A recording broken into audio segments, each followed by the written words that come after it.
चलिए वर्ष 2026 बोर्ड परीक्षा के लिए आज आप लोगों के लिए 20 ऐसे बहुविकल्पी विज्ञान के प्रश्न उत्तर लेकर आ चुके हैं जो वर्ष 2026 बोर्ड परीक्षा के लिए बहुत ज़्यादा इम्पोर्टेंट होने वाला है। इसलिए दोस्तों इस वीडियो को पूरा देखिएगा, वीडियो को बिल्कुल स्किप मत कीजिएगा, क्योंकि यहाँ पर सिर्फ हम इम्पोर्टेंट प्रश्नों को ही सॉल्व करेंगे जो आपके लिए इम्पोर्टेंट है, फालतू का प्रश्न नहीं है। तो चलिए देर न करते हुए क्लास को स्टार्ट करते हैं। वीडियो पर यदि नए हैं तो चैनल को सब्सक्राइब कर लीजिएगा, वीडियो को लाइक ज़रूर कर दीजिएगा ताकि हमारे आने वाली वीडियो का आपको नोटिफिकेशन मिल जाए। तो चलिए पहला प्रश्न आपके मोबाइल स्क्रीन में, पौधे में प्रकाश संश्लेषण के लिए कौन सी गैस आवश्यक होती है। यानी जैसा कि जानते हैं कि जो पौधों में प्रकाश संश्लेषण होता है, पौधे जो होते हैं वो अपना भोजन प्रकाश संश्लेषण के माध्यम से ही प्राप्त करते हैं। यदि पौधे प्रकाश संश्लेषण नहीं करेंगे तो अपना भोजन नहीं बना सकते और पर्यावरण जो प्रक्रिया है वो बाधित हो सकती है। तो प्रकाश संश्लेषण के लिए कौन सी गैस की आवश्यकता होती है? तो आपके option A oxygen, option B hydrogen, option C carbon dioxide और ऑप्शन डी नाइट्रोजन। तो सही उत्तर है दोस्तों ऑप्शन सी कार्बन डाइऑक्साइड। यानी प्रकाश संश्लेषण के लिए पौधों को कार्बन डाइऑक्साइड चाहिए, क्योंकि ये जो पौधे होते हैं वो CO2 यानी कार्बन डाइऑक्साइड को लेते हैं जिससे अपना भोजन बनाते हैं और पर्यावरण को क्या देते हैं, ये O2 यानी ऑक्सीजन देते हैं। इस बात को याद रखिएगा। चलिए दूसरा प्रश्न आपके मोबाइल स्क्रीन पर बहुत ज़्यादा इम्पोर्टेंट है। विद्युत धारा की इकाई क्या है? यानी विद्युत धारा की यूनिट क्या है? Option A volt, option B watt, option C ampere और ऑप्शन डी ओम। तो सही उत्तर है एम्पियर। यानी जो एम्पियर होता है विद्युत धारा की क्या इकाई है। और ये जो चैनल है हमारा ओमकार मौर्य क्लासेस, जो यूट्यूब चैनल है, ये यूपी बोर्ड के बच्चों के लिए है, जो हमारे 10वीं के बच्चे हैं उनके लिए है। तो आप सब्सक्राइब जरूर कीजिएगा, ठीक है दोस्तों। एक एक चीज़ को बारीकी से समझते हुए चलेंगे। निम्नलिखित में से कौन सा रासायनिक परिवर्तन है? जैसा कि दोस्तों आपको मालूम होता है जो परिवर्तन होता है दो तरीके का होता है, एक रासायनिक होता है और एक भौतिक होता है। अब आपको बताना पड़ेगा कौन सा रासायनिक परिवर्तन है, कौन सा भौतिक परिवर्तन है। यहाँ पर उन परिवर्तनों के उदाहरण दिए, यानी देख सकते बोर्ड में क्या होता है ना दोस्तों, आपको कुछ परिवर्तनों के उदाहरण दे देता है और उदाहरण देख पूछता है कि ये कौन सा परिवर्तन है। तो एट ऐसा ही प्रश्न है। तो ऑप्शन देखिए, बर्फ का पिघलना क्या रासायनिक परिवर्तन है? Option A. ऑप्शन बी जल का उबलना यानी जल का वाष्पीकरण क्या रासायनिक परिवर्तन है? दूध का खट्टा होना यानी दूध का फट जाना, दूध कब खट्टा होता है? जब दूध फटता है। तो दूध का फटना क्या रासायनिक परिवर्तन है? और ऑप्शन डी कांच का टूटना, शीशे का टूटना क्या रासायनिक परिवर्तन है? तो इसका सही उत्तर है दोस्तों दूध का फटना रासायनिक परिवर्तन है। अब देखिए रासायनिक और भौतिक परिवर्तन क्या होता है। रासायनिक परिवर्तन वो परिवर्तन होता है जो एक बार हो जाने के बाद वो पुनः वो अपने रूप में ना आए। जैसे आप देख सकते हैं दूध एक बार फट जाए तो दोबारा दूध वापस सही नहीं हो सकता। यदि हम दूध से दही बना लें तो वापस दही से हम दूध नहीं बना सकते। ये क्या रासायनिक परिवर्तन है। यदि हम एक कागज को हम जलाकर राख कर दें, राख बना लें, तो उस राख से हम वापस कागज नहीं बना सकते।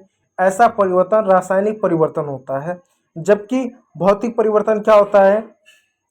कांच है, कांच टूट गया, ये कांच है, कांच क्या हुआ? टूट गया। टूटे हुए कांच से वापस हम उसको कांच बना सकते हैं। लोहा है, लोहा के टुकड़े हो गए वो भी टूट गया, उस लोहे को वापस हम पुनः लोहा बना सकते हैं। तो जिनको पुनः बनाया जा सकता है, रिसाइकल किया जाता है, वो भौतिक परिवर्तन है। जिनको रिसाइकल नहीं किया जा सकता, एक तरह से समझिए वो क्या रासायनिक परिवर्तन के अंतर्गत आते हैं। चलिए चौथा प्रश्न आपके मोबाइल स्क्रीन पर, एथेन का रासायनिक सूत्र क्या है? मैं उम्मीद करूंगा चीज़ें ना आपको समझ में आ रही है। और केमिस्ट्री का ये प्रश्न है और केमिस्ट्री में आमतौर पे ग्लूकोज का रासायनिक सूत्र पूछ लेता है, एथेन पूछ लेता है, मीथेन पूछ लेता है और न जाने किस तरह के सूत्र आमतौर पे पूछता है। तो एथेन का रासायनिक सूत्र क्या है? Option A C2H6, option B C2H4, option C CH4 और ऑप्शन डी C3H8। आपको लगेगा कि ये C2H6 क्या है, C2H4 क्या है, फिर C2H6 क्या है, ये सब क्या है। देखिए दोस्तों यहाँ पर जो अंक लिखे हैं ये बताता है कि वो जो तत्व हो उसकी संख्या कितनी है। जैसे यहाँ लिखा ना C2H6 है, इसका मतलब क्या है कि कार्बन के 2 तत्व हैं जबकि हाइड्रोजन के क्या 6। यानी कार्बन के 2 अणु और हाइड्रोजन के 6 अणु है, जबकि दूसरे में आपको क्या बता रहा है कि आपका कार्बन के 2 अणु है जबकि हाइड्रोजन के क्या 4 अणु। तो कार्बन के 2 अणु और हाइड्रोजन के 4 अणु मिलकर क्या आपका एथेन का रासायनिक सूत्र बनाते हैं। इस बात को याद रखिएगा। अब इसको क्या पढ़ते हैं, उसका जो नाम है आप कमेंट बॉक्स में कमेंट कीजिएगा। चलिए अगला प्रश्न, चुंबक विद्युत धारा से कैसे प्रकाश, ये कह सकते हैं कि जो बिजली कैसे बनता है। तो ऑप्शन ए प्रेरण से, ऑप्शन बी अपघटन से, ऑप्शन सी विद्युत चुंबक से, ऑप्शन सी प्रकाश से। तो विद्युत चुंबक से चुंबक तो धारा एक तरह से बनता है, इस बात को याद रखिएगा। छठवां प्रश्न, प्रकाश परावर्तन के कितने नियम है। देखिए प्रकाश परावर्तन के 2 नियम है, इस बात को याद रखिएगा। और वो 2 नियम का जो नाम है आप कमेंट बॉक्स में कमेंट कीजिएगा। तो प्रकाश परावर्तन के 2 नियम है, बहुत ज़्यादा इंपॉर्टेंट प्रश्न है।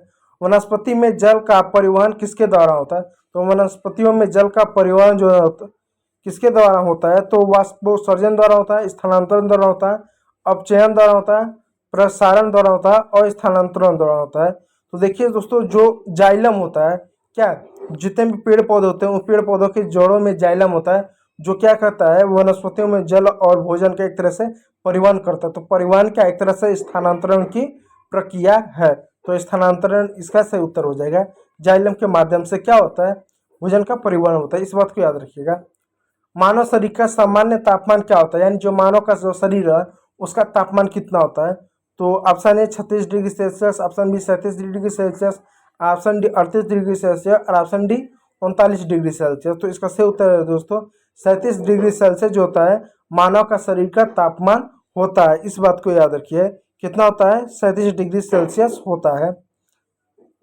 अब चलिए इसी के साथ आपका जो है 9वां प्रश्न, डीएनए की संरचना बताई थी, यानी डीएनए की संरचना बताई थी किसने, बताई थी से यह मतलब है कि डीएनए की खोज किसने की।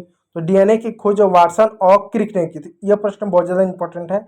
वाटसन और क्रिक ने डीएनए की खोज की थी, इस बात को याद रखिएगा। 10वां प्रश्न, नेत्र का कौन सा भाग रेटिना पर प्रकाश केंद्रित करता है, यानी नेत्र का कौन सा भाग रेटिना पर प्रकाश केंद्रित करता है। Option A cornea, option B lens, option C पुतली और ऑप्शन डी आइरिस। तो लेंस जो होता है वो क्या करता है, नेत्र का वो क्या रेटिना पर प्रकाश केंद्रित करता है। जो रेटिना होता है ना आंखों में, उस पर प्रकाश केंद्रित करता है लेंस, इस बात को याद रखिएगा।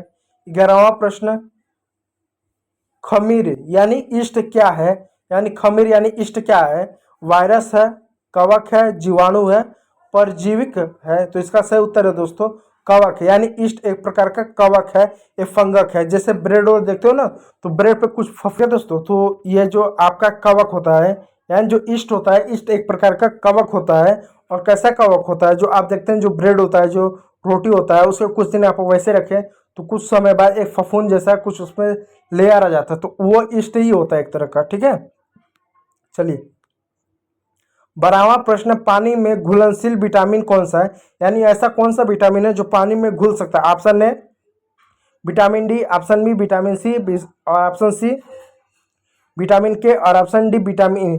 तो विटामिन सी एक ऐसा विटामिन है जो जल में पूरी तरह से घुल सकता है, इस बात को याद रखिएगा। ओजोन परत किससे बचाव करती है, यानी जो ओजोन परत है जो पृथ्वी के चारों ओर लगा हुआ है हमारे वायुमंडल में, हमको बचाने के लिए, हमारे अन्य जो पृथ्वी पर जितने भी जीव जंतु हैं उनका संरक्षण के लिए, तो किससे बचाता है। कार्बन डाइऑक्साइड से, option A, option B ultraviolet किरणों से, ऑप्शन सी वर्षा से और ऑप्शन डी ऑक्सीजन से। तो अल्ट्रा वायलेट किरणों से क्या करता है, ओजोन की परत हमको बचाता है। अब ये अल्ट्रा वायलेट जो किरणें होती हैं ये कैसी किरणें होती है, एक तरह का हानिकारक पैराबैग्निक किरणें होती है। ये इतना हानिकारक होती है कि यह यदि यह पृथ्वी पर आए और मानव से इसको टच हो जाए ना, तो मानव को स्किन कैंसर हो सकता है, अन्य तरह की चमड़ी से संबंधित बीमारियां हो सकती हैं। तो इतना क्या खराब यह अल्ट्रा वायलेट किरणें होती हैं, यानी इससे मानव का सबसे बड़ा खतरा है कि इसे स्किन कैंसर होगा। और स्किन कैंसर ऐसा होगा कि मानव का जो स्किन ना वो जलना चालू हो जाएगा, एक तरह से नष्ट होना चालू हो जाएगा, और वो क्या कभी ठीक नहीं होगा। ऐसे में क्या होगा, बड़े पैमाने पर मानव सभ्यता या मानव की जो आबादी है वो समाप्त हो जाएगी। तो इतना खतरनाक क्या है, एक तरह से समझ सकते हो अल्ट्रा वायलेट किरणें, जो एक तरह से पराबैंगनी किरणें ही है। ठीक है, चलिए, पृथ्वी पर जीवन के लिए कौन सी गैस आवश्यक है? Option A nitrogen, option B oxygen, option C carbon dioxide और ऑप्शन डी हाइड्रोजन। तो इसका सही उत्तर सामने पता चल जाए, ऑक्सीजन। यानी पृथ्वी पर जीवन के लिए ऑक्सीजन सबसे महत्वपूर्ण गैस है। अन्य गैस भी महत्वपूर्ण है, लेकिन ऑक्सीजन सर्वाधिक रूप से चाहिए, इसकी सर्वाधिक महत्वपूर्ण है। 15वां प्रश्न, HCl हाइड्रोक्लोरिक अम्ल का पीएच मान सामान्यतः कितना होता है? यानी HCl जो हाइड्रोक्लोरिक अम्ल होता है, इसका सामान्यतः पीएच मान कितना होता है? Option A 6, option B 7, option C 1 से 2 तीव्र अम्लीय और ऑप्शन डी 9। तो 1 से 2 तीव्र अम्लीय होता है। ठीक है, इस बात को याद रखिएगा। चलिए, अगला प्रश्न आपके मोबाइल स्क्रीन पर Fe+CO, ये जो रासायनिक सूत्र दे सकते हैं, ये किस प्रकार का अभिक्रिया है? यानी यहाँ पर देख सकते हैं दोस्तों, एक अभिक्रिया दे दिया गया है और ये पूछ रहा है किस प्रकार का अभिक्रिया है। क्या एक संयोजन है, क्या विस्थापन है, क्या अपघटन है, क्या निष्क्रिय है? तो एक तरह से विस्थापन अभिक्रिया है, जो आप स्पष्ट रूप से देख सकते हैं। ठीक है, जो कि आयरन है, अन्य चीज़ों का विस्थापन एक तरह से किया गया है। 17वां प्रश्न आपके मोबाइल स्क्रीन पर। और देखिए दोस्तों, ये जो प्रश्न है ये आपके लिए बहुत ज़्यादा इंपॉर्टेंट है, इसलिए इन प्रश्नों को स्किप मत कीजिएगा। आप जो है इसके लिए PDF के लिए आप हमारे Telegram channel Omkar Maurya classes उसको ज्वाइन कर लीजिएगा। और इसी के साथ साथ आप जो है क्या कीजिए, इनको नोट डाउन कर लीजिए, क्योंकि इसमें से जो भी बायोलॉजी है, जो आपका फिजिक्स है, केमिस्ट्री है, जो प्रश्न है कहीं ना कहीं बहुत ज़्यादा 2026 के बोर्ड परीक्षा के लिए बहुत ज़्यादा इंपॉर्टेंट है। इस बात को याद रखिएगा, इसको नेग्लेक्ट मत कीजिएगा। मनुष्य के शरीर में रक्त परिसंचरण कौन करता है? ऑप्शन है फेफड़े, ऑप्शन बी मस्तिष्क, ऑप्शन सी हृदय, ऑप्शन डी यकृत यानी लीवर। तो शरीर में रक्त परिसंचरण काम कौन करता है? यह हमारा हृदय जो हार्ट होता है वो करता है। 18वां प्रश्न, नदी के जल में रहने वाले जीव कहलाते हैं? जो जीव जंतु, जो जलीय जीव जंतु, कौन? जल में रहने वाले जीव जंतु जो नदी में रहते हैं उनको क्या कहा जाता है? समुद्री, ताजे जल वाले, खारे जल वाले, मरुस्थलीय। तो उनको ताजे जल वाले कहा जाता है। यानी जो नदी का जो पानी होता है ना, उनको ताजा जल बोला जाता है। क्यों ताजा जल बोला जाता है? देखिए, ताजा जल का मतलब होता है कि यदि नदी का जल बहता रहेगा तो फ्रेश रहेगा, उसमें खारापन की मात्रा नहीं आएगा। जो नदी होता है उसका जल यदि हमेशा बहता रहता है, यदि नदी का जल हमेशा बहता रहेगा ना, तो हमेशा उसका जो जल रहेगा वो फ्रेश रहेगा, वो ताज़ा रहेगा, उसमें कभी भी नमक की मात्रा नहीं आएगी। लेकिन वहीं पर यदि आप नदी का जो जल है, यदि आप बांध बनाकर उसको रोक दें और दोनों ओर से रोक दें, उसका पानी बीच में एक तरह से रुक जाए, स्टोर हो जाए, तो कुछ समय बाद क्या होगा, उस नदी का जो जल है ना वो खारा होना स्टार्ट हो जाएगा। उसमें अम्ल की मात्रा, उसमें क्या लवण की मात्रा एक तरह से आना स्टार्ट हो जाएगी। इस बात को याद रखिएगा। तो जो नदी जल का जो पानी होता है वो ताजे जल के रूप में गिना जाता है। चलिए, 19वां प्रश्न आपके मोबाइल स्क्रीन पर, पूर्ण आंतरिक परावर्तन कब होता है? यानी पूर्ण आंतरिक परावर्तन कब होता है? जल से वायु, वायु से जल, कांच से जल, दर्पण से कांच। तो जल से वायु पूर्ण क्या होता है? परावर्तन होता है। कभी भी पूर्ण परावर्तन होगा तो उसके लिए जल से वायु एक माध्यम चाहिए। जल से वायु में ही हमेशा पूर्ण परावर्तन होता है, इस बात को याद रखिएगा।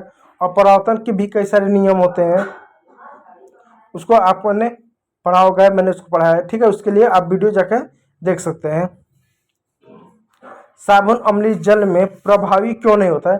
यानी साबुन जो होता है अम्लीय में जल में प्रभावी क्यों नहीं होता? ऑप्शन है वो जम जाता है, ऑप्शन बी वो घुल नहीं पाता है, ऑप्शन सी वो विघटित हो जाता है, और ऑप्शन डी वो गैस बनाता है। तो वो विघटित हो जाता है, इस वजह से साबुन कभी भी अम्लीय जल में प्रभावी नहीं होता है। जो साबुन होता है ना, कभी भी उसको अम्लीय जल में डालिए। अम्लीय जल का मतलब एक ऐसा जल जिसमें खट्टापन हो, एक खारे पानी के जल में जिसमें खट्टापन हो, जिसमें नमक की मात्रा, नमक नहीं, जिसमें नींबू इस तरह खट्टे पानी की मात्रा हो, उसमें आप साबुन को डाल दीजिएगा तो उसमें देखेंगे ना वो गलेगा नहीं। ठीक है, वो प्रभावित एक तरह से नहीं होगा। इस बात को क्यों नहीं होता? क्योंकि वो विघटित हो जाता है, इस बात को याद रखिएगा। ठीक है, इस बात को, वो गैस बनाता है। ठीक है, वो क्या, वो विघटित हो जाता है, इस बात को याद रखिएगा। इसलिए वो ऐसा कभी होता नहीं है। तो ये रहा 20 ऐसे प्रश्न जो आपके लिए बहुत ज़्यादा इंपॉर्टेंट है कक्षा 10वीं यूपी बोर्ड के बच्चों के लिए। और मैं फिर कहूँगा पीडीएफ के लिए जो है आप हमारे टेलीग्राम चैनल को, ओमकार मौर्य क्लासेस जो टेलीग्राम चैनल है उसको आप ज्वाइन कर लीजिएगा, जहाँ पर आपको इसका पीडीएफ मिल जाएगा और आप चाहें तो आप इसका नोट्स बना सकते हैं, जिससे आपको पढ़ाई करने में या चीज़ों को याद करने में ज़्यादा आसानी हो। वीडियो देखने के लिए आप सभी लोग का बहुत बहुत धन्यवाद।